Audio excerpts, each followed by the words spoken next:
Сарқанда асыл тұқымды мал шаруашылықтарының саны артып келеді. Алматы облысының бұл ауданында жабы жылқы, Әулиекөл және Қазақтың ақбас сиырын, сондай-ақ Еділбай қойын өсірумен айналысатын 10-нан астам шаруа қожалығы бар. Өңірде мал бордақылау алаңдарын көбейтіп, ұсақ шаруашылықтарды ірі кооперативтерге біріктіру жұмыстары да ойдағыда жүзеге асып жатыр. Алматы облысындағы меншікті тілшіміз Ардақ Айбарұлы әңгімелейді. Сарқан ауданындағы Арлан шаруа қожалығы Қазақтың ақбас сиырын өсірумен айналысады. Олар 8 жыл бұрын Шығыс Қазақстан облысынан 80 бас аналық мал мен 5 бұқа алып келген.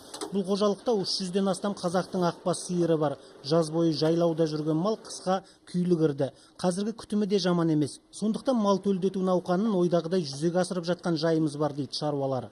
Откормыш площадка, одан кейін бойны цех ашамыз деп ойлаймын. Сондай не ойлап алдыға мақсатымыз бар.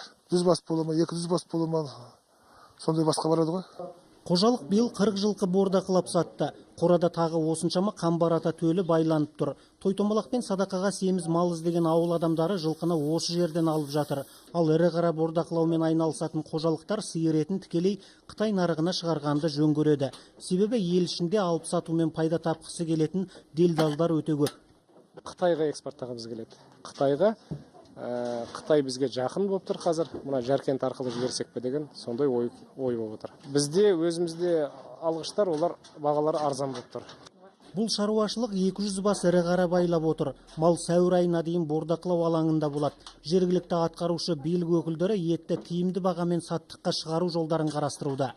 Мал бордақылау алаңындағы шаруа қожалықтарын біріктіріп, осы ертеңгісін бір-ақ жерден жаңағы мал сойылып, бір-ақ жерден қабылданып, шаруа қожалықтары алаңдамайтындай, ешқайда малын тасымайтындай жағдайды ұйымдастырғалы отырмыз. Келешекте осы уақытта жұмыс жасайтын боламыз. Аудан бойынша 42 мыңдай ірі қара болса, өткен жылы 8620 бас сиыр қолдан ұрықтандырылыпты. Жылқы 14 мыңға, ал қой ешкі саны 110 мыңға жуықтақ балды. 20-дан бірігіп көкөзек сүт дайындау кооперативін құрды. Олар өздеріне бөлінген 33 миллион 400 мың теңгеге сүтті сиырлар сатып алды.